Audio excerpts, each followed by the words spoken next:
we'll dive into some Bukowski and have a good time with some poetry.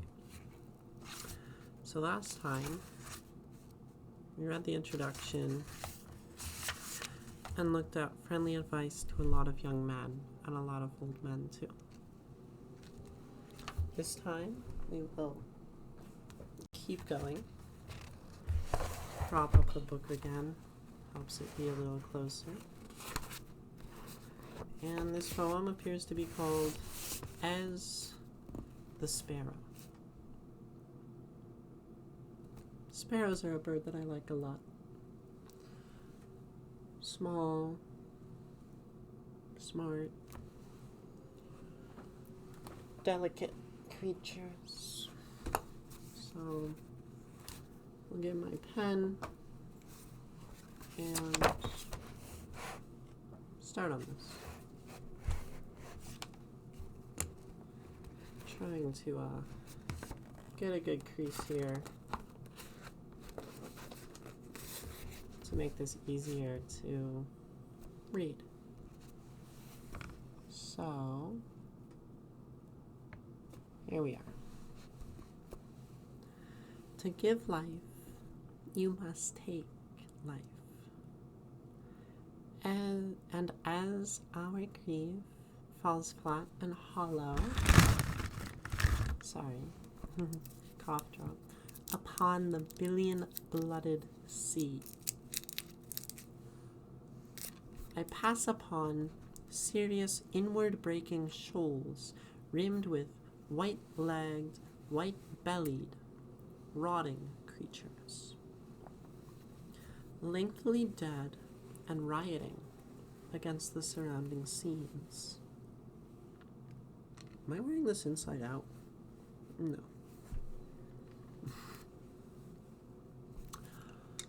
White-legged, white-bellied, rotting creatures, lengthily dead and rioting against the surrounding scenes. Dear child, I only did to you what the sparrow did to you. I am old when it is fashionable to be young. I cry when it is fashionable to laugh. I hated you when it would have taken less courage to love.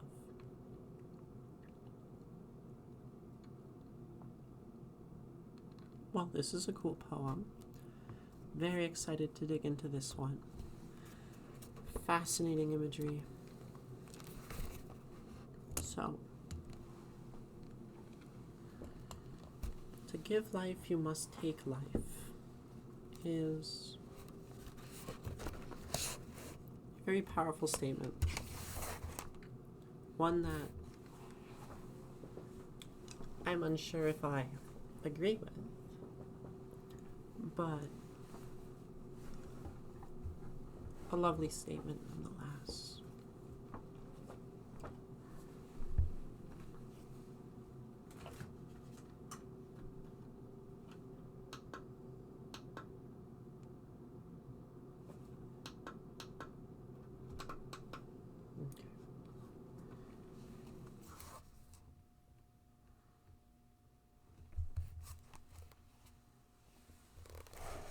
One moment. Okay.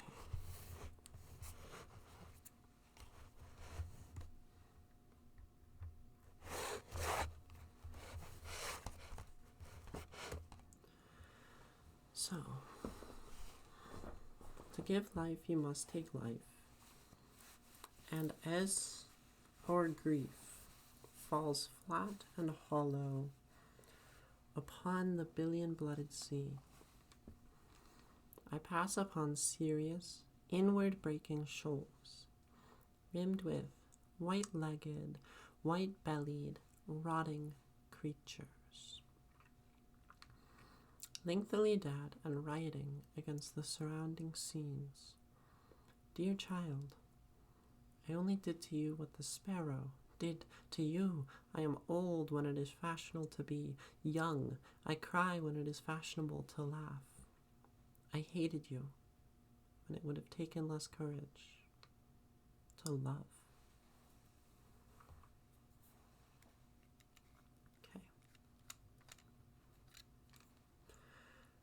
hardest thing is to start writing,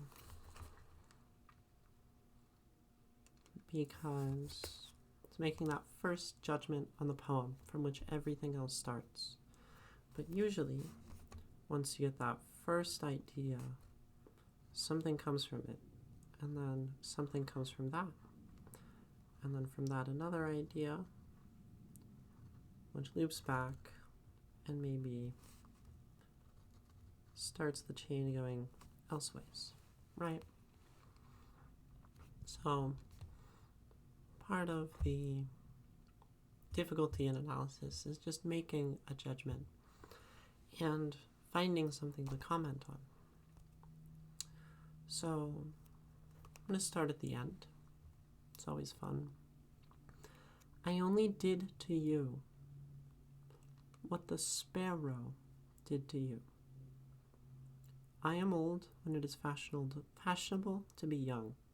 So the sparrow and I,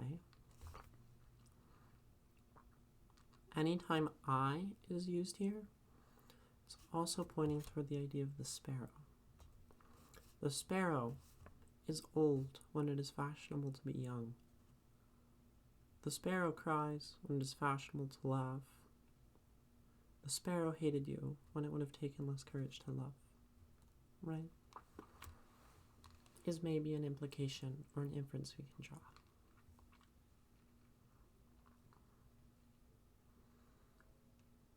I am old when it is fashionable to be young.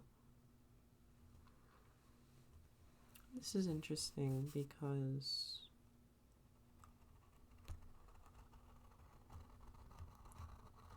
I am old when it is fashionable to be young really reminds me of the sort of previous parts of the poem about death, right? To give life, you must take life. Give and take. This poem starts with that tension, dichotomy.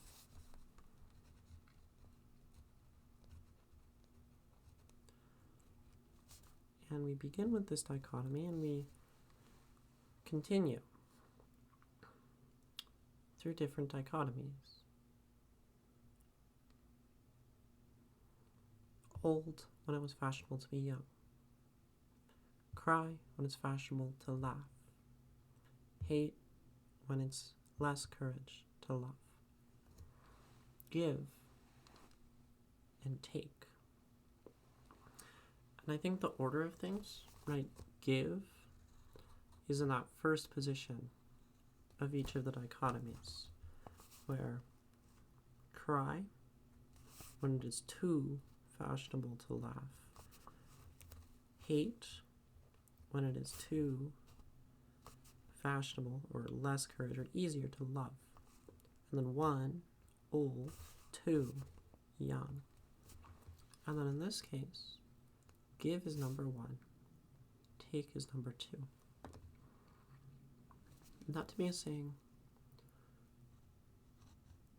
it is difficult. It's difficult to give life. It is easy. It is advantageous.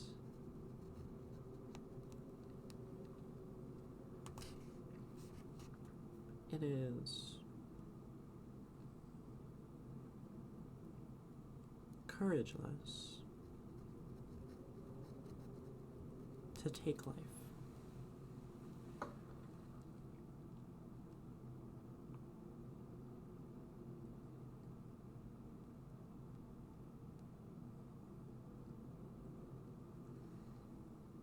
It's interesting though, because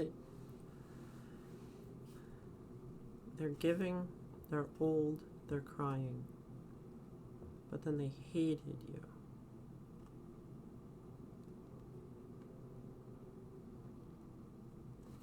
To give, take, pass,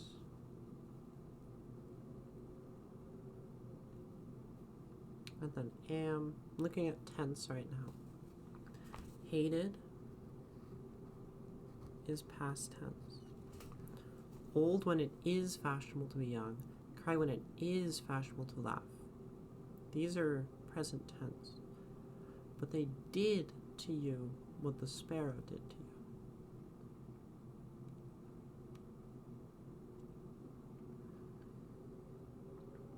Judging by the structure, I sort of see two different ways to interpret the dear child section. So, let me get some colors.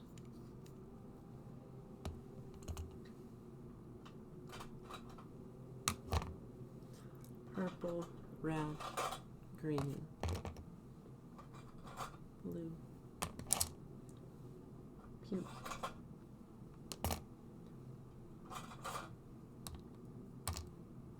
okay, good enough. So, in the dear child section, I see a couple ways to see this.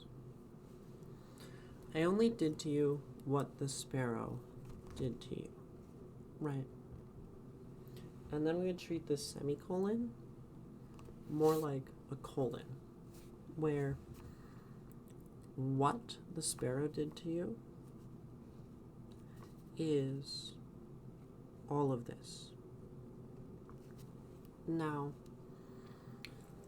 I see another way to interpret this. Dear child, I only did to you what the sparrow did to you. I am old when it's fashionable to be young. Cry when it's fashionable to laugh. Hated you when it would have taken less courage to love. And instead of suggesting, back at it again, what's up, Nico? Looking at more Bukowski here. So, I'm talking about this ending section. The dear child section. So he says, dear child, I only did to you what the sparrow did to you. I am old when it is fashionable to be young. I cry when it is fashionable to laugh. I hated you when it would have taken less courage to love. Beautiful section, first of all. But I'm looking at two different ways of interpreting this. One which says, I did what the sparrow did to you, and what the sparrow did is being too old, crying when it's fashionable, hating you when it would have taken less courage, right? Now, the other interpretation to me seems to be, dear child, I only did to you what the sparrow did to you, and that is on that same level as I am old when it's fashionable to be young. I cry when it's fashionable to laugh. I hated you when it would have taken less courage to love. Where these sections, or the last three little lines, rather than talking about what the sparrow did to you, are alongside. And this entire section might be one more cohesive idea that's connecting back here. Right? And then you have to ask the question, what does it mean? What did the sparrow do to you? Because that's no longer referring to these. Hey, yo, what is that rollerball pen? This is just a, I don't think it's a, is it a, it's not a rollerball. It's just like a fine, like felt pen or something, fine liner. Anyway, tool. I like them for just like regular, sort of versatile pens. But I have colors, so needlepoint, yeah. I don't know the words for all the pens. Bukowski. Anyway. Yeah, Bukowski is one of like the 3 poetry books that I have. So I have Lord Byron. You should pull out Lord Byron next. Again, asshole but great poet. So why was he an asshole? What did he do that's asshole-ish? I also need to drink water, and I haven't taken my meds yet. So I'm gonna, while you type, tell me about Bukowski. I'm gonna grab that.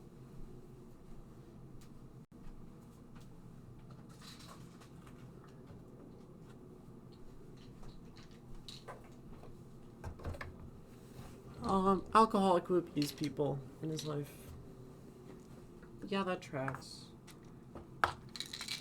His poetry has that vibe. Particularly the poem we read yesterday. I didn't like him originally because he just seemed really, like, cynical and mean in his work. And I'm finally coming around to trying to understand instead of just discarding. Several girlfriends, one child.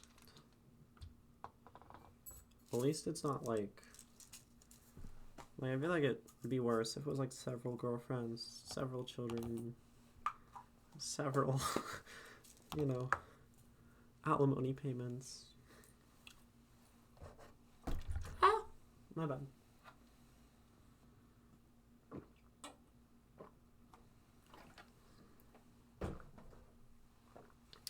Interesting then, because the introduction doesn't really talk about him being like an asshole.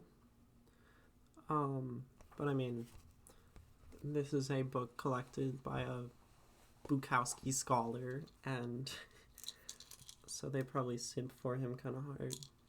Major drunk. Okay. Could be worse. Maybe not. Anyway. So, all this being said, what did the sparrow do to you if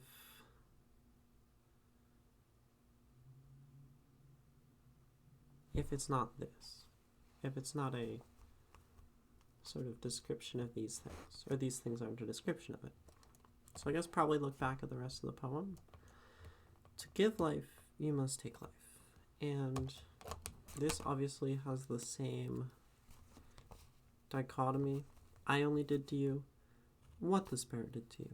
I am old when it is fashionable. When it is fashionable to be young, I cry. When it is fashionable to laugh, I hated you when it would have taken less courage. To give life, you must take life. Something I just noticed is, given the tense, did to you what the sparrow did, hated you when, but then I am old when it is fashionable to be young. I cry when it is fashionable to laugh. So those are present tense. And that kind of tells me either that these are continuing, or that, that there's sort of a present thing happening now, or that they're a pervasive thing throughout his life, like a character quality. It's very contrarian, right? He uses the word fashionable twice, which is probably an interesting way to describe this. I'm old when it's fashionable to be young, fashionable to laugh. And perhaps that's to say honest. If it's fashionable to be young and make yourself young and lively and exuberant, if it's fashionable to laugh and be happy, then it's maybe more honest or takes more courage to be old and to cry, right? Now, he also says it takes more courage to hate. And this is something that I'm not sure I understand on a fairly fundamental level, right? Would have taken less courage to love. To me, loving is one of the things that takes the most courage. I have very few people who I will tell I love you. Saying I love you is very much a commitment, a promise, an important thing to me. Even though they're sort of just words, I take words very seriously, and I think those are words I don't want to overuse anymore because I have before. And it was easy for me to tell people I love them and not honestly love. 9:20 is the Henderson Slam. Free, family friendly. Okay. Maybe I should go to that. Are you interested in competing? Yeah, I'll do it. Guess who came here? Hello, the void, yes. We're reading some Bukowski. You can drive? Yeah, I would gladly have a ride to the, Happy 9/11? Yeah, you not American. We call it 9/11 here.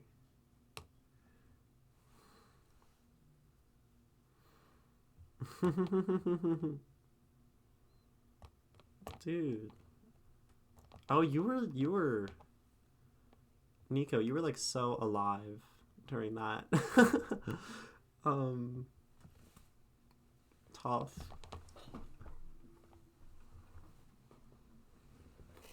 Yeah, it's kind of funny. Oh, that 911. Anyway, how old are you, Nico? 28? So like 95, 96?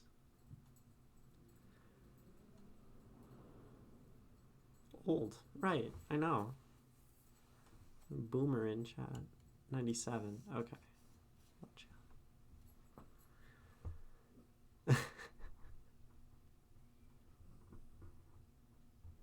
Anyway, I was in a different country, barely turned 4. Okay. How's the war going, Ginny? There's a war going? Granny? Oh god. You're so You're so mean. Boy, yes. Be nice. That's too much. Back to Bukowski. Back to Bukowski.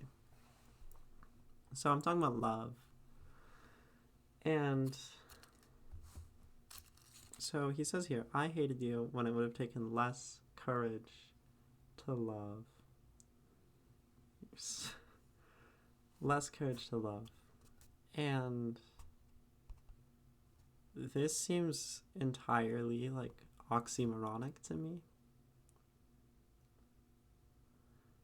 And like I don't really know how to work with this line.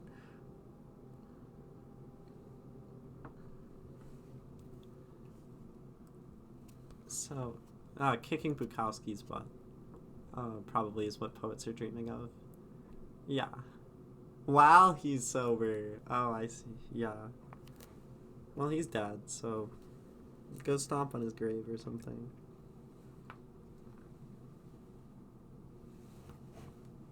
Oh my god!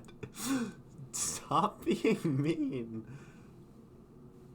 That's brutal.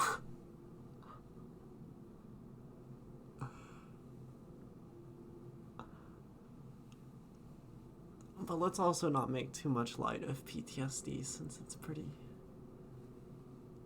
real for a lot of people. Wouldn't want to minimize that.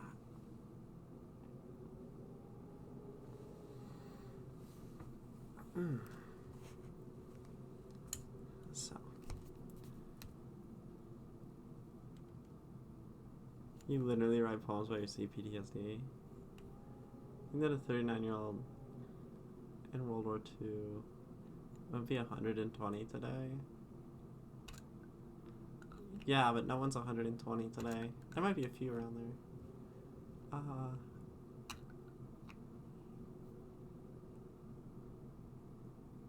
Average Iraq behavior?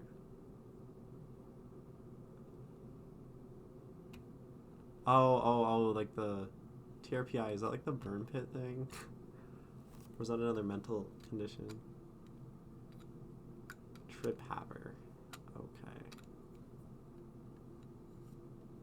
Dude, what are you writing? Draft. Draft haver. Dude, you're not making sense.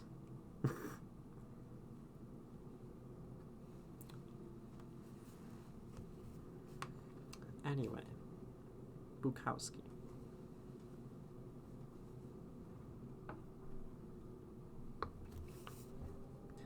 To give life, you must take life. As our grief falls flat and hollow upon the billion-blooded sea, I pass upon serious inward-breaking shoals, rimmed with white-legged, white-bellied, rotting creatures, lengthily dead and rioting against surrounding scenes. So, grief falls flat and hollow.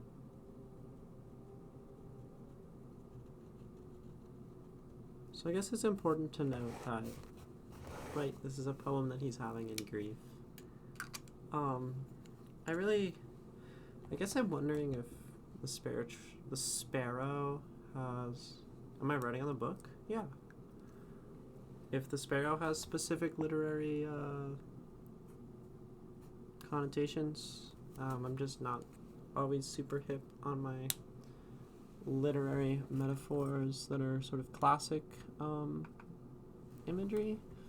Sparrow meaning literature. I know it's like somewhat present in the Bible. Sparrows are hope, renewal, freedom, bird things, just like normal bird metaphors.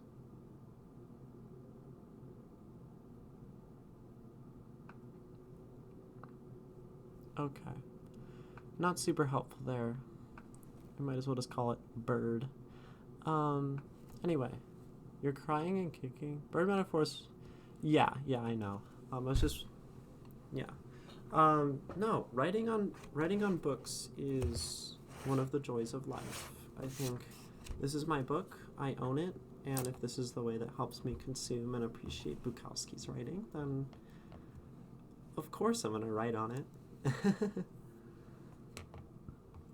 And if someday I, get through the whole thing and want a fresh copy, I'll buy a new fresh copy. So, grief falls flat and hollow upon the billion-blooded sea. So I see like a couple meanings here. Oops. The sea is billion-blooded. As to say, the sea, lots of death. I've read like a bunch of poems recently that talk about the sea, and lean into the death aspect of that metaphor. Lots of death, as to say that our grief is sort of not heard. Our grief is meaningless, falling flat and hollow, unheard, in this sort of sea of death, right?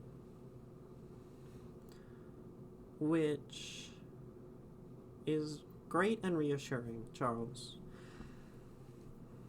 And it's as our grief does that, as our grief is not being heard, as our grief is not being acknowledged, that we pass upon serious, inward-breaking shoals. Or it's like some kind of geological thing in the ocean, a shoal. If anyone has a better idea of what a shoal is, let me know. Rimmed with white-legged, white-bellied, rotting creatures, lengthily dead and rioting against the surrounding scenes. So, this is interesting. Oh, my computer is low battery. That's not good.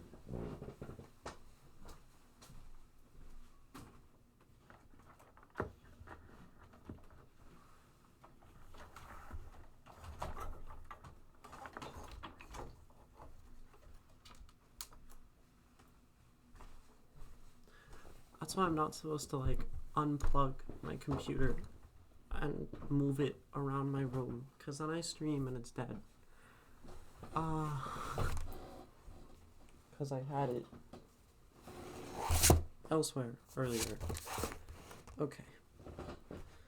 So, hopefully it doesn't, like, die.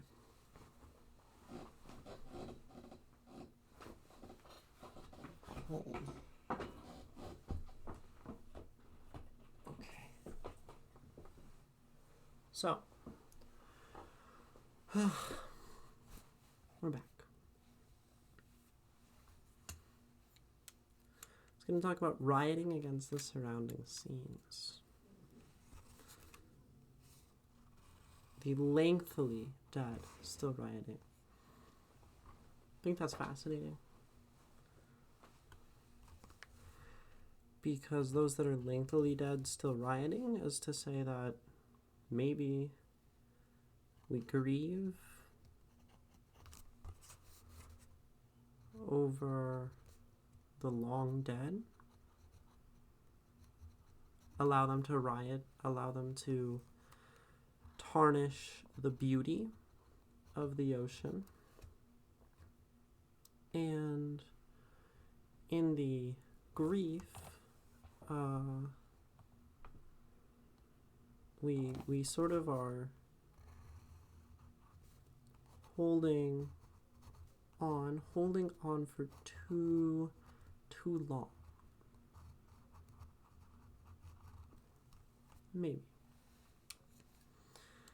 Maybe that makes sense looking toward the end.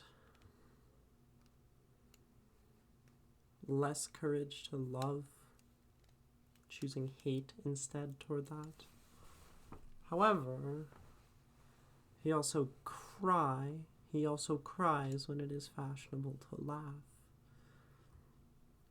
which feels odd to me, given the previous line there saying these things about grief. How are we doing on pen ink? You're like so out. That really sucks. So I'm also out of black ink. So this poem's confusing. Very confusing to me. To give life, you must take life. And as our grief falls flat and hollow upon the billion-blooded sea, I pass upon serious, inward-breaking shoals rimmed with white-legged, white-bellied, rotting creatures, lengthily dead and rioting against the surrounding scenes. Dear child, I only did to you what the sparrow did to you. I am old when it is fashionable to be young. I cry when it is fashionable to laugh. I hated you when it would have taken less courage to love.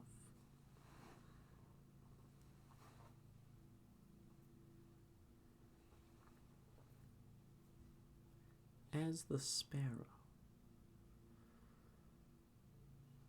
If we take sparrow, let's just run with this and say sparrow in this case means freedom.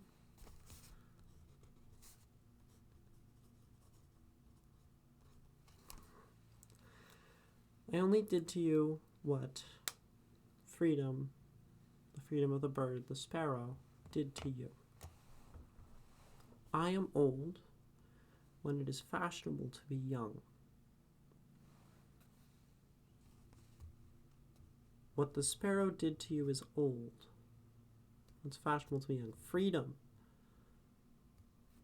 of another, I don't think it makes sense. I cry when it is fashionable to laugh. I hated you when it would have taken less courage to love. That almost makes sense, and it is also the same tense. Let's say we only include I did to you what the sparrow did to you. I hated you, and these two are different, right? And that is to say that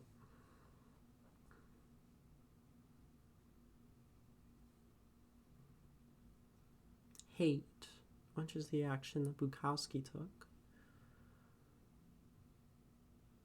Being what the Sparrow did, being in sort of incarnation of the idea of freedom,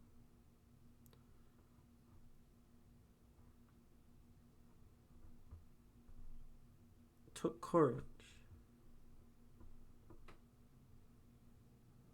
Not love, though. That the free person, the one who flies around, flits between things, for them love is difficult, takes courage. No, less courage. Oh, this is really confusing. I'm struggling with this poem. Does anyone have ideas? Thoughts on Bukowski?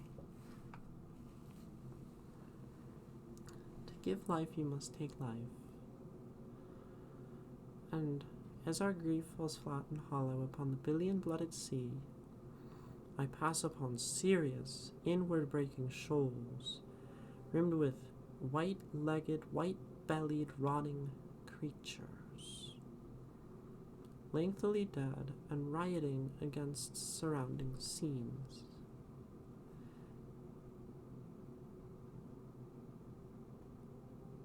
Dear child, rotting creatures damn. Something about life and death. I mean, yeah, to give life you must take life. But life and death.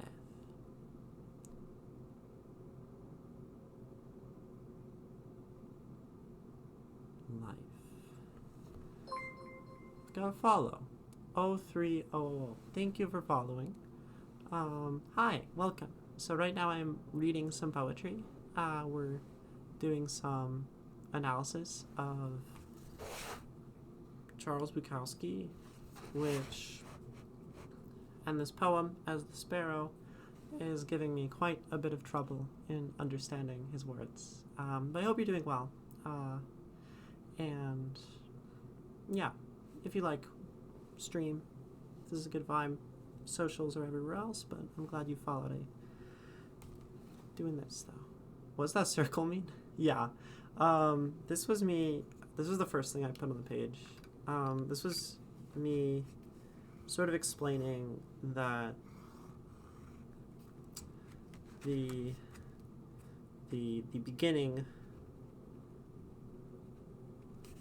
/ like genesis of ideas in my mind, where you need to, like, I had a blank page and I was like, I need to start thinking and put down one first judgment about the poem, because then that will spiral into new ideas and connections and that kind of thing, right?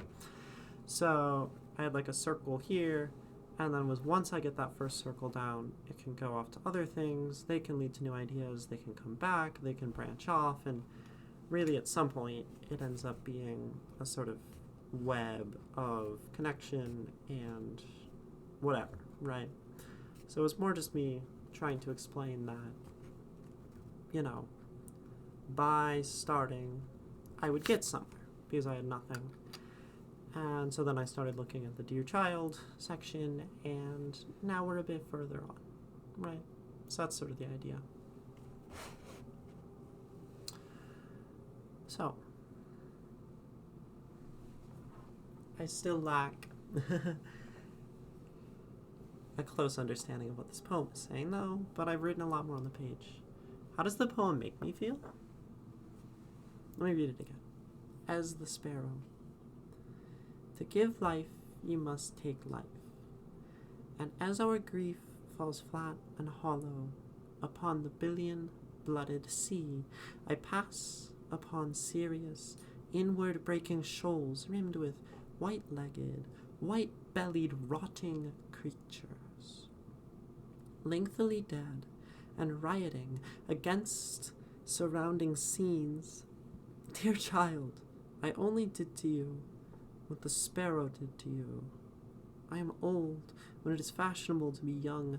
I cry when it is fashionable to laugh. I hated you when it would have taken less courage to love. This poem doesn't make me feel good. I...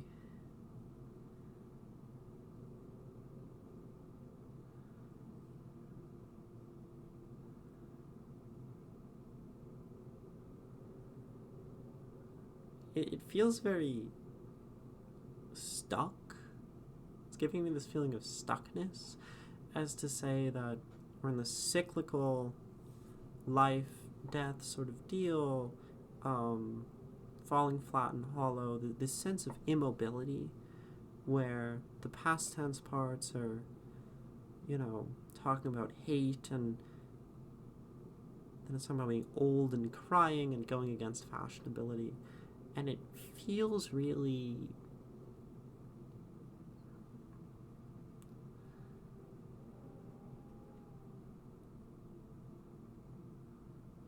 It feels like advice that I don't want to hear.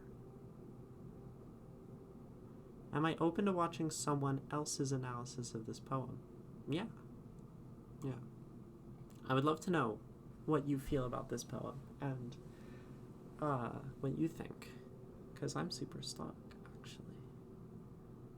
Getting a YouTube? Oh, like there's a link somewhere that I can watch of someone doing it. You're also not getting anything. I see. Okay. Yeah. We can do that. I think that's cool.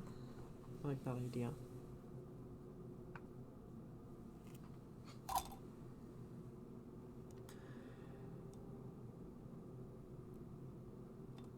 But I would love to know how it makes you feel, Nico, since you asked me. And, I think I'm close to understanding this. Something I said at the very end, it feels like advice that I don't want to take. You have this idea of this old person talking to a younger person, right? That they've done things they hated, etc., right? And they've grieved, and they have these very complex metaphorical ideas. Yeah. But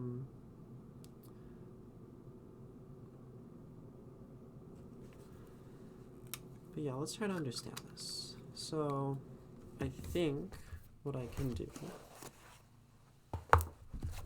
is switch to my face. Also, I might consider turning up the bit rate a little bit. Okay. So if I take this link, can't get past the, oh, this sounds good.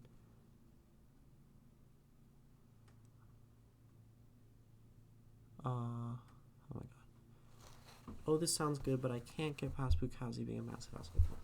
I'm not worried about who Bukowski is. I am... I consider myself at least proficient at separating art from artist, and the fact that I don't know any details of what Bukowski has done, and I've spent time appreciating artists who are probably :// YouTube. Okay.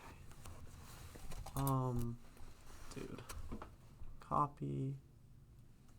Paste. Okay.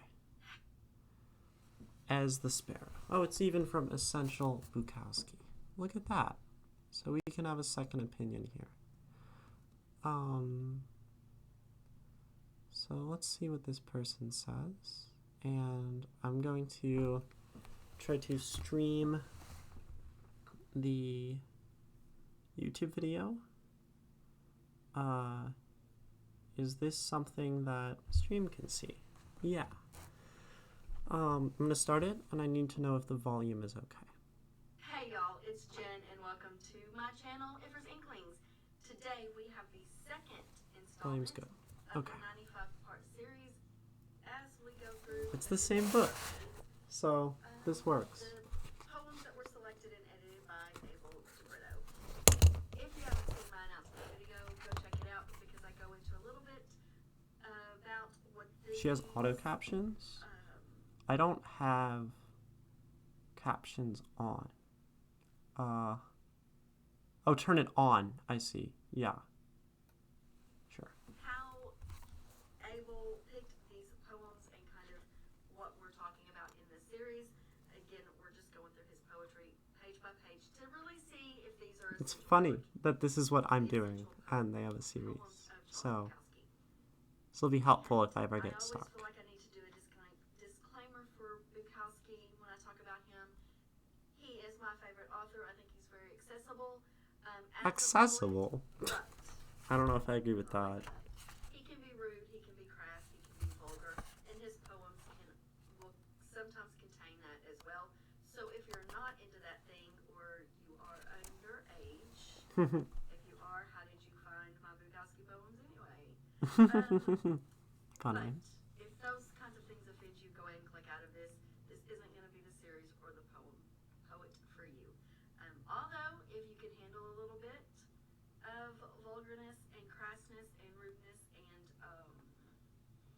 all of that, then I would love for you to give Bukowski a chance with me here in my videos. Yeah, so just like the first poem in the book is like super vulgar, and I like agree with that. So I guess any disclaimer that she says I agree with, but that's why I initially bounced off of Bukowski last year. I like hated that in poetry. I wanted it to be like beautiful and elegant. That's how I wrote my words. So now I'm finally trying to engage with that more. And with that said, let's Is accessible? dive into the second poem. Is this an ad? Okay, guys, so here we are at the second poem in this installment, and this one is going to be As the Sparrow. To give life, you must take life. Yeah. And as our grief falls flat and hollow upon the billion-blooded sea, I pass upon Sirius inward breaking shoals rimmed with white-legged, white-bellied, rotting creatures, lengthily dead and rotting against the surrounding scenes. Dear child, I only did to you what the sparrow did to you. I am old when it is fashionable to be young. I cry when it is fashionable to laugh. I hated you when it would have taken less courage to love. Good reading. Ooh, there's a lot to unpack in this one. Yes. To give life, you must take life. This poem, I think, probably refers to Bukowski's daughter. Daughter. When she was Okay. born. See, they know more about Bukowski than me. And to give life kind of reflects on him giving life, but it says you also must take life, which he took. Her being born kind of took away from the life that him and That he her lived. mother Okay. lived. I don't know. Okay, so I think I am a fan of that, knowing that he had a daughter. I mean, you said he had one kid, Nico, in chat, but the idea then that he lost something out of having a daughter, some amount of resent maybe, hated you when it would have taken less courage to love, and I like that. It's a good start that helps give me some clarity. Proper word for that. Proper verb.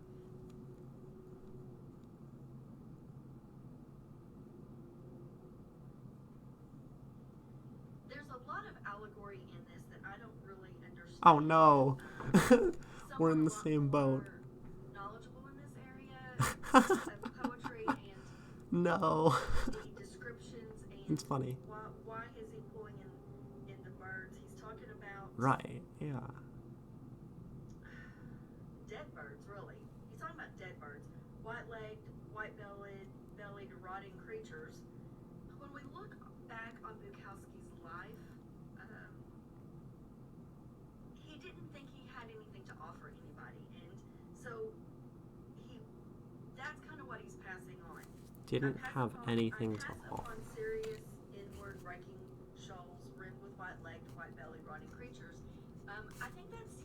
to himself, what he's passing on. What does he have to offer a child? He doesn't have anything to offer a child. He just has all this Oh, I pass upon, like to give on to someone instead of passing upon, like walking. Good scenes. Okay. It's an interesting thing. Smoking, drinking, and chasing women. What Okay. kind of life can he offer? Good description of Bukowski. And what kind of, childhood can he offer? He didn't have a great role model. His No, I think it's mother, great to see his that father especially was just this is a horrendous, difficult poem in very general. neglectful, very abusive. Abusive father. Relationship with that. Okay. It's good that we're learning about Bukowski here because this is the second poem and Dear child, I only did to you what the sparrow did to you. The sparrow died. And I guess to me, maybe. he's kind of saying that what he's giving her isn't really a life at all. He can't give her a life. He's old when it's fashionable to be young. He cries when he's supposed to laugh. He doesn't do what's expected of him or what society says he should do. He doesn't conform to the norms of society, what's going on in the world around him. Yeah, so I think that interpretation is fairly straightforward and I agree, but the ideas of his daughter and his feeling of sort of a lack of worth, I think is making sense to me as I'm reading. So that's good that she is able to help here. I am curious about the idea that the sparrow died. Obviously, I pass upon serious inward-breaking shoals rimmed with white-legged, white-bellied rotting creatures. So that could be saying dead sparrow, right? It's the only other mention of a creature. It mentions it as dead. But it mentions plural, lengthily dead. But I think the idea that he has been lengthily dead might be interesting. I'd imagine he probably would have been struggling with these mental issues long before having a kid, and that rioting against the surrounding scenes would be him living this life in rebellion to society. So that might actually clarify some things. We'll keep going though. He's kind of the one that's out there, white-legged, white-bellied, and rotting. Yeah, him rotting. Okay. I hated you when it would have taken less courage to love. He was scared. Scared. It's easier to hate. It's always easier to hate than it is to love. Because when you love, you have to be vulnerable. To hate somebody or something, you don't have to be vulnerable. And so that's the easy way out. That is the coward's way. And that's what he's saying here. I hated you when it would have taken less courage to love. So, I'm not sure I agree with that point. I hated you when it would have taken less courage to love. Meaning the non-courageous, the maybe cowardly path is to love. And that's why this line is really difficult for me. More courage, hate. He did the courageous thing by hating his child, which I find very troubling that he would write that, but I think it kind of makes sense, the idea that, well, no, it doesn't make sense to me. It does not make sense to me that hate is courageous at all, that love is not courageous, because it sounds like to him he struggles so much to love this child, and yet he says that that is the courageous thing. Maybe he means that loving them would mean leaving, as the sparrow flying away. Right. I like that idea. As to say that the courageous thing was to stay amongst hate. Loving, means leaving, flying out, and keeping them away from him and yet he stayed with the hate, and yet he stayed crying, old, dying, rioting.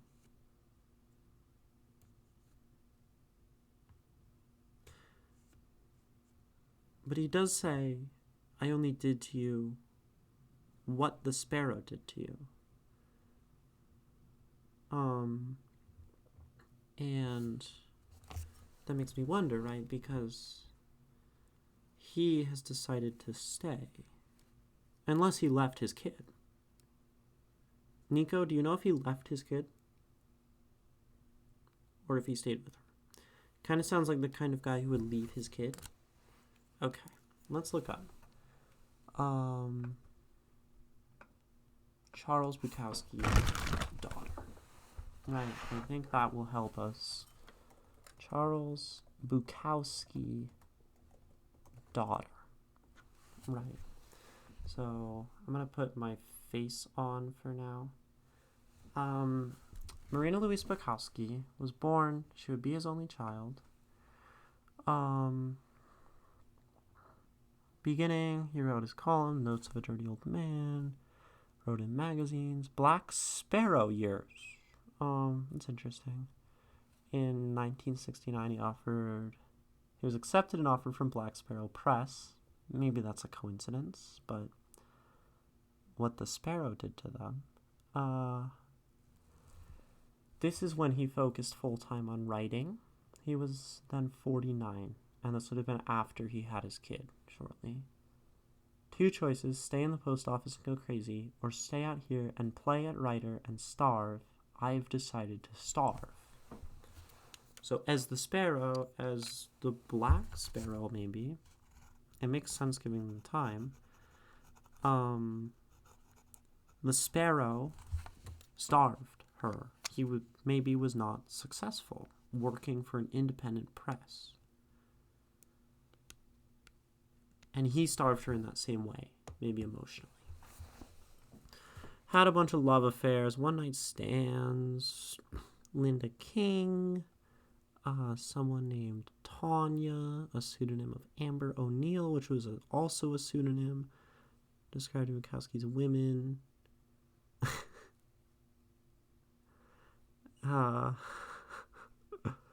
Residence in Los Angeles in the 1970s. Amber O'Neill later published a chapbook about the affair entitled Blowing My Hero.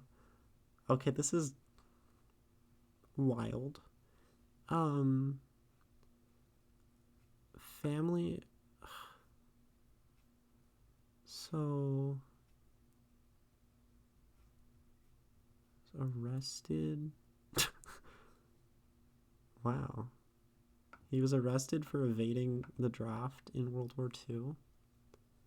Avant-Pubs has some books on Bukowski. Okay, that's cool.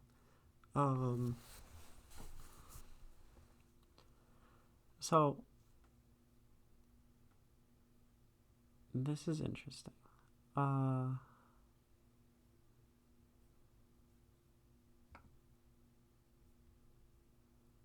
Bukowski.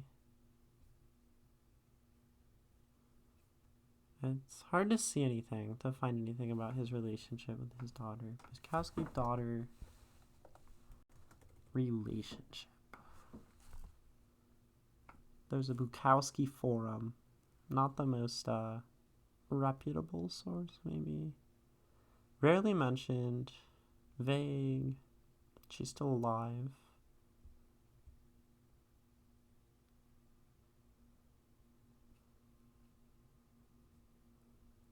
So, I don't know. There's very little about his daughter, I guess.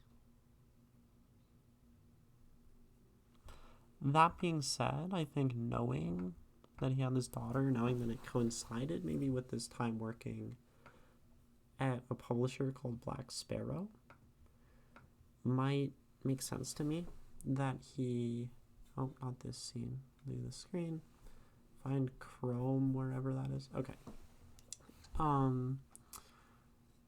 The fact that this place starved him, he starved his daughter. It starved her, he starved her. Maybe makes sense.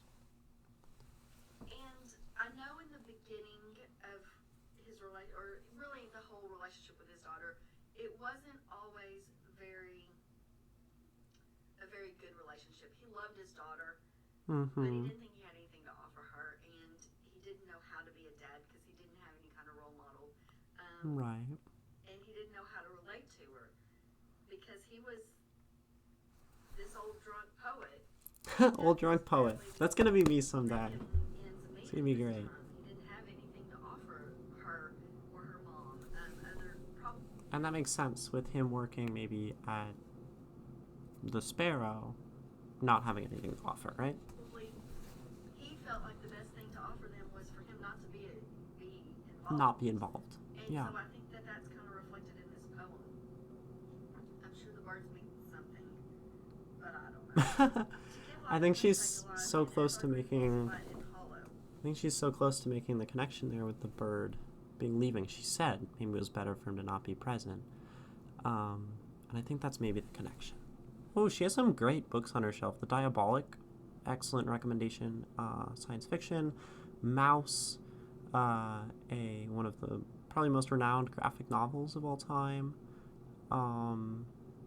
Vicious I haven't read yet, but my mom really liked. She's got Harry Potter up here, which, I mean, I feel like everyone has it. Hopefully she has based opinions on J.K. Rowling. I like that they're color sorted. Very beautiful shelf. Big fan. Upon the The mole turf, yeah. sea, that his grief is over his life before children, before his daughter was born, that life. But it does fall flat and hollow because having a child is not a death sentence. It doesn't take a life. Interesting. If you're any kind of fit parent, it's not going to be that. Now, in the situation he was in, he was struggling just to survive himself. So I can see where he might think that it would be kind of a death sentence, but his grief of the life that he lived before children, that just falls flat and hollow. So this one's a little bit harder. I think that there's probably some good. She's right. Hard.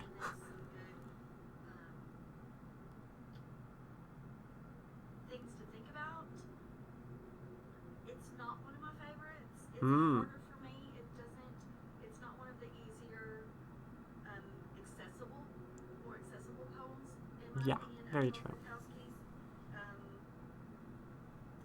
Would not have been one that I would have picked for an Essential Bukowski collection. Interesting. But I can kind of see where someone else might think so. So, with that said, in the comments below, let me know what you thought about this poem. Did you pick up something that I didn't? Did you understand it in a way different than what I understood? Did it speak to you in a different way? Okay, so I'm gonna comment on her video first of all, from 4 years ago. Ephra's Inklings. Thank you, Ephra's Inklings, for having this video up, and I'm gonna comment. My computer keyboard is way up here, so thanks for this analysis. I was also finding this work very difficult to parse. I'm gonna stand up to reach my keyboard. The last connection I made, in addition to your ideas, might be that the bird self represents leaving, since loving is less courageous and hating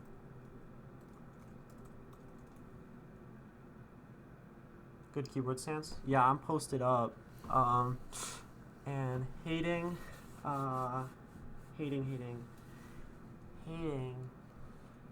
was more natural to him, and the state he felt when at home.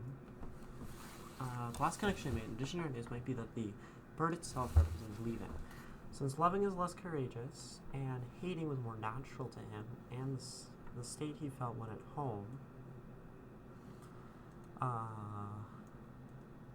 to leave might be better, more loving to his child, whereas he maybe chose to stay and chose to hate.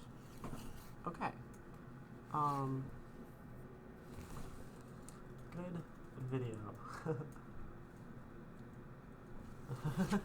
Okay, that's good. I really like, I really enjoyed that. Nico, thank you for sending me that link that you found. So I think that actually clarifies a lot of the issues I was having with Bukowski.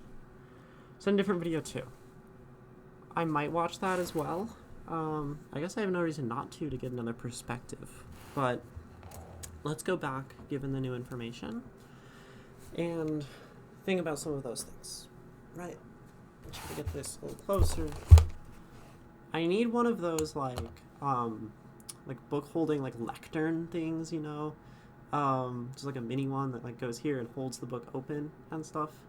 Oh gosh, your flannel looks super good. You look good in purple. Thank you, Vix. What is this or the content? Yeah.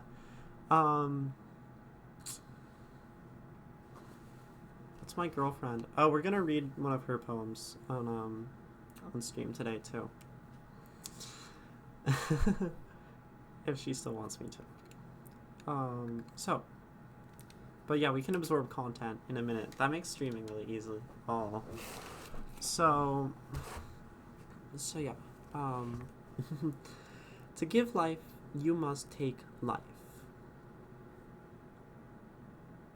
Oh, okay. So let's say we try to interpret this entire poem through leaving. Right. This pen is almost dead. To give life. If he wants to give her life, may struggle to comment. No worries. To give life, you must take life. That could be leaving. That could be the meaning of the start of the poem. And as our grief falls flat and hollow upon the billion-blooded sea, whatever, talking about grief, not really happening.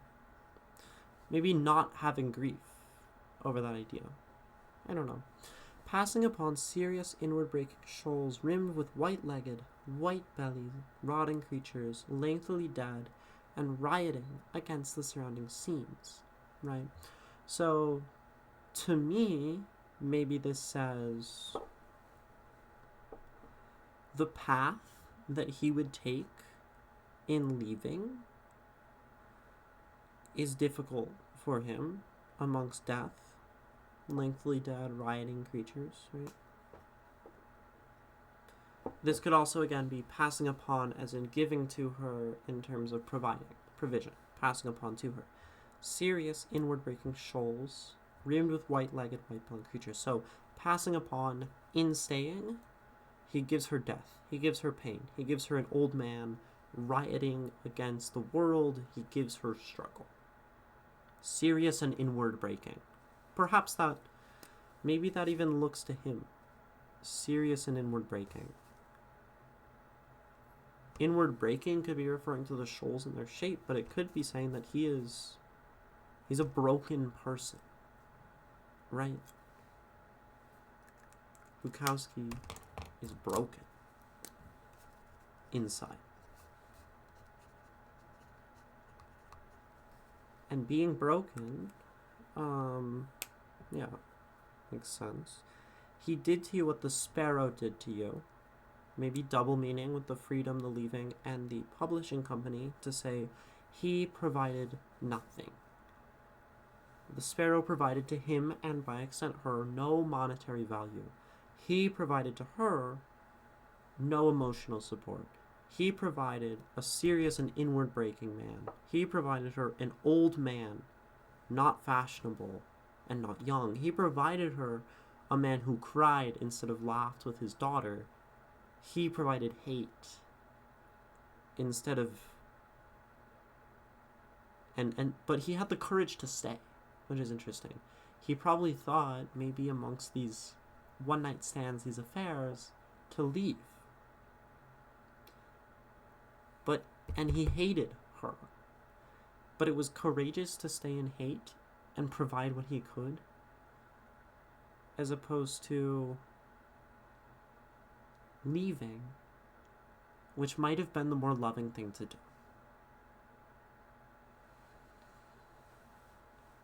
I don't know if I need another opinion. I kind of like that analysis. It feels very cohesive. But I probably will watch another video. I think it was kind of fun to go do that on stream. And I do highly recommend subscribing to that channel. And I should as well. And I'll show you all that I'm going to subscribe. Is that correct? Okay. So, I'll subscribe. E for Zinklings. Are they still making videos? 2 months ago. Okay. So, subscribe to her. I appreciate her thoughts. Yeah, we're on screen. So, that being said, I will grab from chat that next link, and maybe we can look at another analysis of this poem and see if that is consistent or maybe completely different than mine. Yay, support. Yeah, support artists. Go comment, go show her some love. I think her analysis was excellent, and it was really, I would say, kind of refreshing that I was stuck, and she admitted at the start of her video that she was very stuck. Okay, sorry. So that's good. Yay, support. Be back in a little. Okay, see you soon. Okay, so let's go back to the screen. We have this wonderful ad. It's so loud. Oh my god, I don't like ads.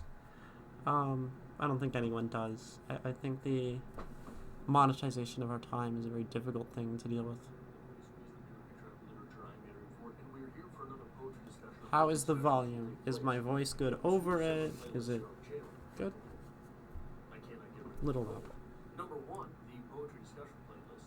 Number 2, the Charles Bukowski playlist. A playlist of better? Partially poetry discussions, but also video essays and whatnot about the late great Charles Bukowski. The late great Bukowski. Captions on. Yes, my apologies. Thank you for reminding. It reads as such: to give life, you must take life. And oh, I like his voice. Grief falls flat and hollow upon the billion-blooded sea, I pass upon serious inward-breaking shoals rimmed with white-legged, white-bellied, rotting creatures, lengthily dead and rioting against surrounding scenes. Dear child, I only did to you what the sparrow let's did to you. Do this. I am old when it is fashionable to be young. I cry when it is fashionable to laugh. I hated you when it would have taken less courage to love. Okay, so his voice is awesome, first of all. I think him talking in that voice lended itself more to the poem probably than my voice or the other video, her voice. I could obviously talk like that. I could get all dramatic with the poems about death. To give life, right? And I could even do lower and gravelly. His voice is very good. I like it. So there is obviously question as to whom this poem is directed toward. That answer may greatly and drastically change the poem. Bukowski was a father. This poem includes the line, "Dear child." If this poem is indeed directed towards Bukowski's child. So, if he goes for a completely other interpretation, as someone who probably knows more Bukowski than me, I'm going to be so excited. Because he's saying, like, if it is indeed that, Because if there's another interpretation, I mean, I think this poem was excellent if interpreted about a child and the struggle of fatherhood. If there's another interpretation, I'll be so happy.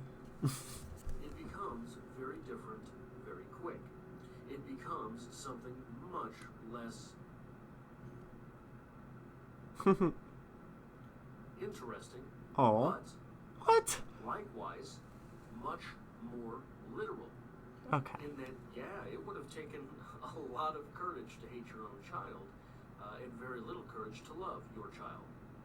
I'm going to take it in a different direction than that because Let's go. it's more interesting to take it in a different direction than that because the universality of poetry, etc.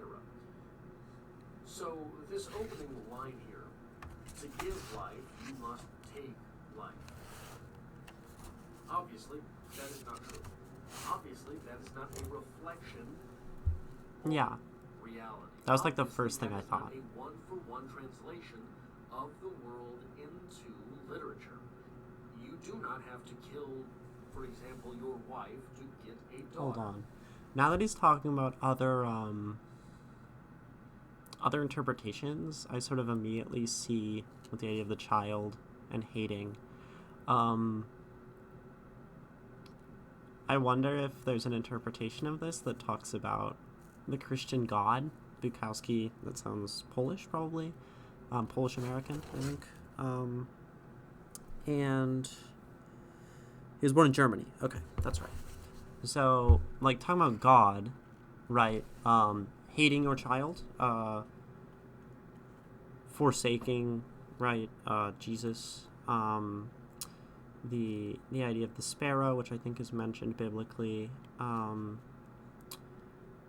give a life, you must take life. It could be an interesting commentary depending on Bukowski's religion. Like, let's say if he was very cynical or atheist or didn't like Christian faith, a kind of poignant commentary on the idea of the wrathfulness of the Christian God. Maybe we can interpret it like that afterward and see if we can do something with it. That's not what goes on. But is this true on an energetic sense? So, I am of the age now where many of the people my age are starting to have their children leave the house. Mm-hmm. If they have children at 20, etc., those kids Not are me. in college. I'm with my parents. And Thanks, Mom. I really love hear you people if you're in that watching. case talk about what it's like to suddenly have their life back. They had children all this time. They had someone to whom their entirety was dedicated. Suddenly, they have their life back. They essentially gave their life to raise, to foster another life. Sure. This is something that is obviously reductive, right? This interpretation of things is reductive. Obviously, if there are two people, they can have 4 children and don't have to go negative 2 lives into That's funny. debt. But That's funny. there is I like this something guy. to be said for the non-literal interpretation of that line. To give life, you must take life. And I also don't believe that this is a translation of Bukowski saying, okay, to live you have to eat you have to kill, whether you're vegetarian or not. Vegetarian. I think, especially with the direction that this poem goes, that this is simply a translation of the energy that goes into fostering someone else, not even necessarily a child. Your relationships, your friendships, every bit that you give to someone else necessarily takes something from you, that something being time. Now, some people are much better at giving and receiving energy back, right? And I hate to get hippy-dippy, I hate to get weird in these conversations. Very hippy-dippy. There are other people that interacting with... I'm sorry, I just love looking at the books that people have. This is Shel Silverstein, right? Is that what that book is? We like him. Individuals interact, being a friend, being a boyfriend, being a girlfriend, being there for someone, Kind of looks like it. withdraws from that person. That person is more solitary. That person loses energy from being around people rather than gains energy. Though there are social people who feel energized the more time they spend with other people. This is not true for everyone, but even those people for whom this is true, that they do get energy from spending time with other people, those people as well are losing the time invested with other people. Or their dog, their hamster, Larry, whatever it is that they're fostering. Which leads us to that next little bit there. I pass upon inward breaking shoals, rimmed with white-legged, white-bellied, rotting creatures, lengthily dead and rioting against surrounding scenes. This idea of being dead as an act of rebellion is very, very interesting. Yeah. Being dead it's a good way to put as it. an act of rebellion suggests that the sort of mainstream is to be alive. Now, being alive certainly it helps create the mainstream. Guys, be different. Go against the grain. Be dead. Way more fulfilling. Don't do that. Don't do that. I think it's a really funny way to say that, and I also think I really like where he's going with this. So, but simply being alive, there are a lot of forms of being alive. Being alive, being the accepted state, is certainly something that society would promote. I think like being alive while being dead. It's something I've thought The about. idea of rebellion in the very act of death is, I think, reflective of a deeper state of our speaker. This is that 16-year-old angst that says, screw him, I'm going to go on a walk and never come home. Okay. This is that type of angst. This is that type of emotion. This is that type of an outburst. Simply aged 50. This is a very different feeling of analysis, which I like and I dislike. In the case of the first video, she admitted, not certain. He was very confident about his ideas. He said, this is this kind of angst. This is this feeling. And he says, this is the more interesting interpretation. And I found that very fascinating. I probably fall somewhere in between those two, if I had to say. But his voice is also very powerful. I think his very articulate. In the reading of I Pass and Tell Surrounding Scenes, very powerfully read. So I think it's just an interesting kind of different analysis. And it's actually good to watch this, to learn and see how other people analyze. 50 years and written in poetic form. That is part of why Bukowski has lived so long. Ironically, for this type of line, this type of sentiment.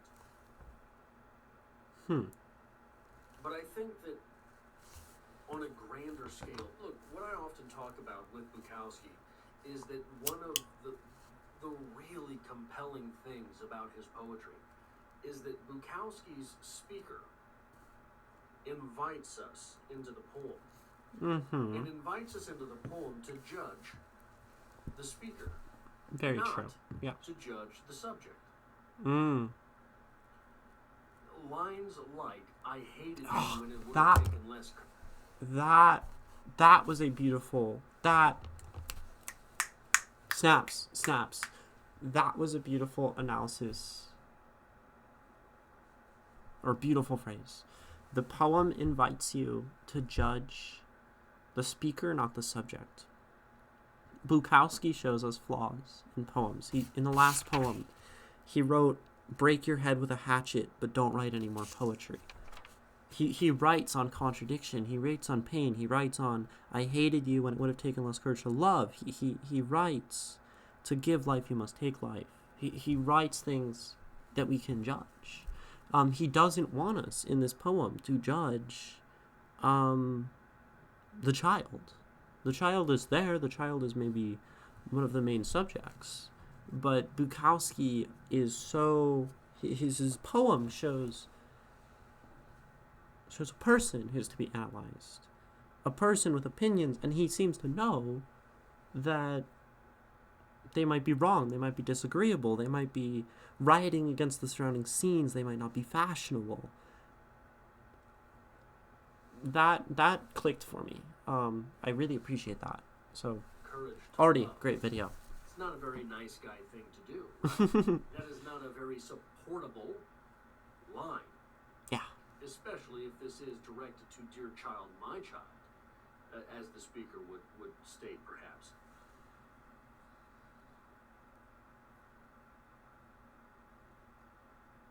So often Bukowski invites us into the poem to judge the speaker directly. Invites us into the poem, the speaker sort of elbowing us along the way, while we understand that speaker's the dirtbag. Yes, thank you, Nico. Which, this being such an in-your-face cry for solitude, right? Come here. I have to tell... Cry for solitude. Yeah. Yeah. He wants solitude. Sort of what we were saying in our analysis, which is interesting. Tell you, I want you to leave me alone. Right? That's kind of what this poem is. Mm-hmm. Does that make it a cry for help? Mm. Does this poem come across as a destitute cry for help from a... Does this poem come off as a destitute cry for help? I'm going to answer that question. He might be talking rhetorically. I feel like oftentimes if you're asking questions in a video, you're talking fairly rhetorically, but I want to look at that question. Is this a cry for help? We agree that it's a cry for solitude. To give life, you must take life, and as our grief falls flat and hollow upon the billion-blooded sea, honest, brutally honest, I pass upon serious, inward-breaking shoals, rimmed with white-legged, white-bellied, rotting creatures lengthily dead and riding against surrounding scenes. Dear child, I only did to you what the sparrow did to you. I am old when it is fashionable to be young. I cry when it is fashionable to laugh. I hated you when it would have taken less courage to love. So, here's an interesting thing that I just maybe connected. I only did to you what the sparrow did to you. One of the super common metaphors or ideas with birds is leaving the nest, right? Raising and then leaving the nest, right? And he talked about this at the start of his video, that it's the idea of kids growing up and leaving, which is fascinating. Regardless, is it a cry for help? I'm not sure.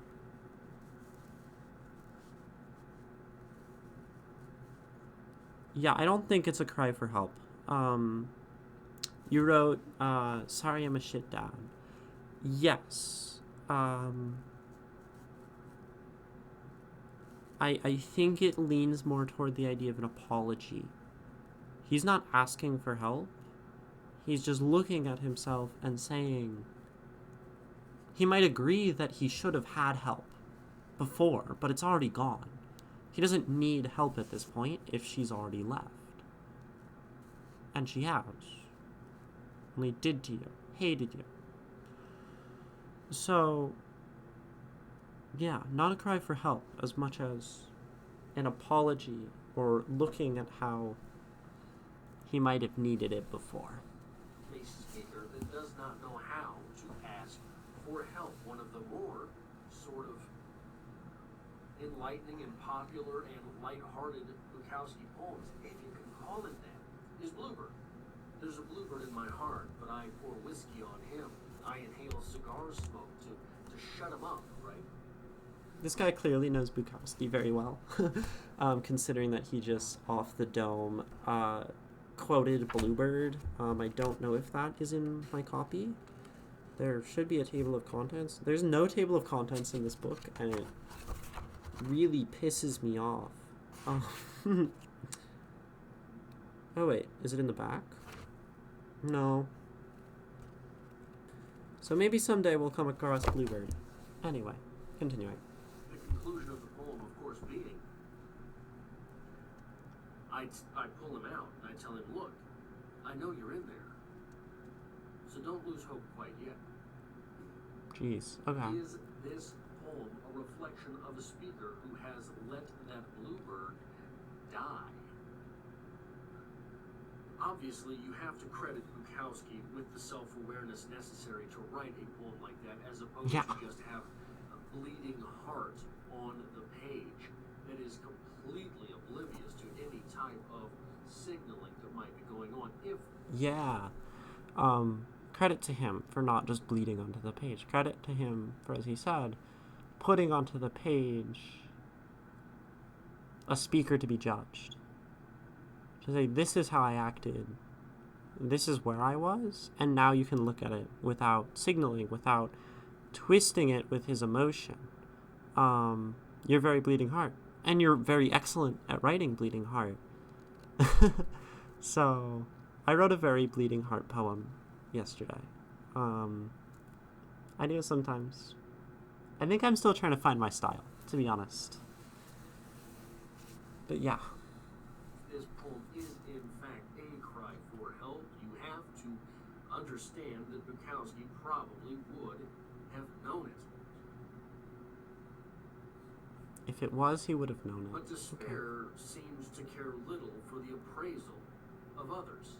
If this poem is coming from Despair seems to care little for the appraisal of others. a place Good line. of despair, maybe the authorial voice cares so little about whether or not that idea gets across that our writer would be willing to use our speaker for such a bald-faced cry for help. It is an interesting dynamic. It is something that I don't think we necessarily are faced with very often in literature writ large, or in poetry for that matter either. If this is just a cry for help, wow, right? We have such a contentious statement here. Interesting. I hated you, but it would have taken less courage to love. Death as an act of rebellion. To take life, the most wonderful thing in existence. To give life, the most wonderful thing in existence. You have to take life. Take the most wonderful thing in existence. Very bleak. Very bleak. Very troubling. Maybe that is exactly what is meant by it. That is all I have for this poem, for this poetry discussion. Very bleak. Very troubling. Maybe that is all that is meant by it.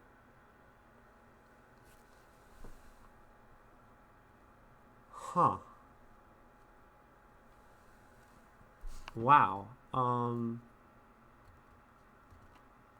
So he might have lost me a little bit right before the end, talking about the cry for help stuff.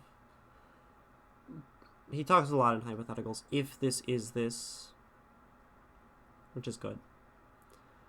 But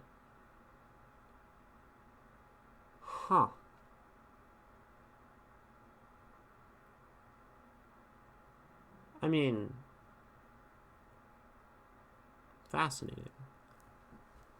How do I... If this is... What did he say at the end?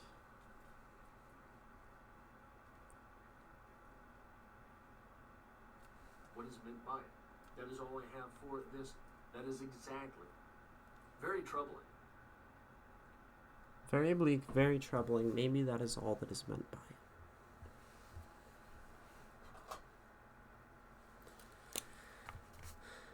Very bleak, troubling.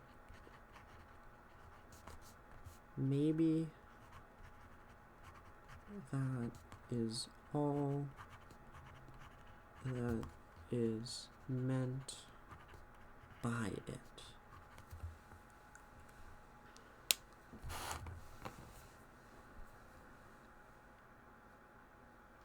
As to say that this poem is just displaying, his sort of destitution, his painful situation, showing that his life is really bleak. And I agree. This poem does not give you an out for interpretation of hope. I always try to put hopeful interpretations into poems. It's just how I am. I'm very optimistic. This poem just feels like it stifles any opportunity for hope. Where can you have hope when the lines are, to give life you must take life, grief falls flat, serious inward breaking shoals, rotting, dead, child did what a sparrow did, maybe there's an opportunity for hope there, but we don't even know. It's not explained. I am old. I cry. I hated you. Where is the hope in this poem? It's not there. And that is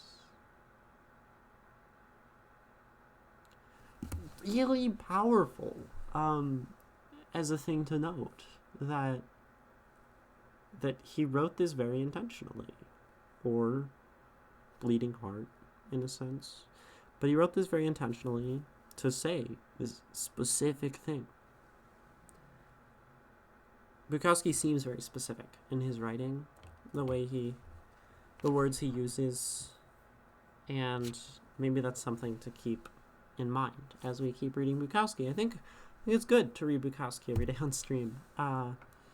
This is the first poet who was recommended to me, and I didn't like him. So in that sense, I'm very much learning on stream how to appreciate this poem. And it's at the point now where it's really setting in, feeling powerful, starting to give me chills. And that's something, I guess, as a note, that has taken an hour and 45 minutes. I did not see this poem, right, and say, this is beautiful, this is overwhelming, this is incredible, which I have had. There's some very face value, beautiful poems. Mary Oliver, love her, right? You can read Mary Oliver once and be overwhelmed by the beauty. This requires some work, and it's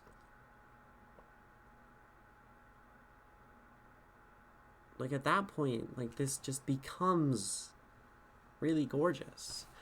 And maybe for today, that's my piece of advice for looking at literature, is to take time with it and let the poem invite you in. Find other ways, other sources. Thank you, Nico, so much for finding those links. That really helped. So yeah, it's you're welcome. Yes, thank you. So in that sense, I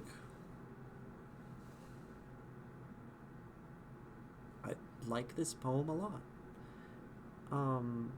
It's a painful poem, but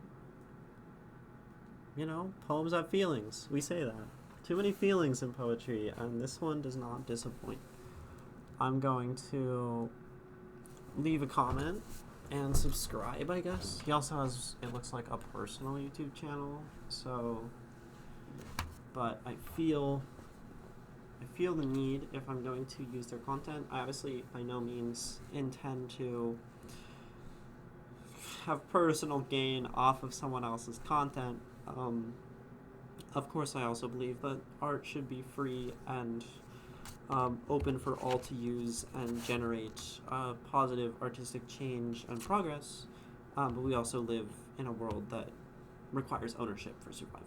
So I just want to say that this was intended to help me, educational analysis, and it absolutely was. And I highly recommend to my currently 3 viewers to check out some more of these videos. If you find anything you like, send them my way. Excellent analysis.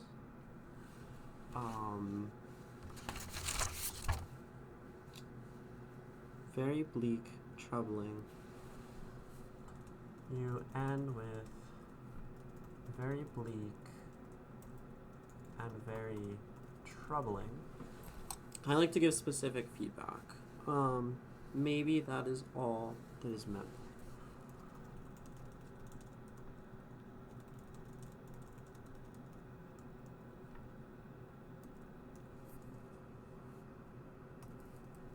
This line hit me so hard.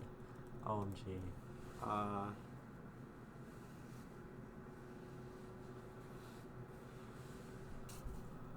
And helped me understand Bukowski a little more as someone with less knowledge of him than you. Again, subscribe to Voices in Power, Button Poetry, who else? Yeah, for sure. I don't think I am. We can maybe eventually look at other videos on stream and dissect poems and stuff. But I actually like analyzing analysis more than analyzing poems, in a sense. They did give me my money back. I got my money back from Voices in Power. They are excellent. We love Voices in Power. They were really apologetic and super kind, and were like, oh my gosh, that sounds awful. I'm so sorry that that happened to you. And the venue wasn't communicative. They didn't know it was 21 plus. They had like a staff member who couldn't be there because they were 20. So, yeah. So it's helped me understand Bukowski a little more as someone with less knowledge of him than you.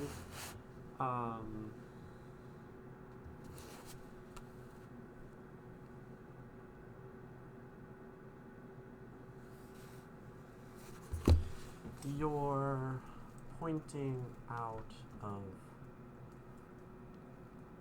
living being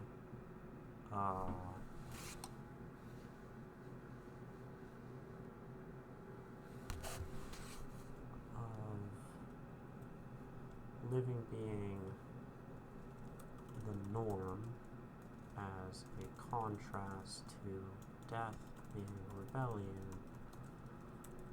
was really interesting. Okay. Thanks. Okay. Thank you for this. Okay.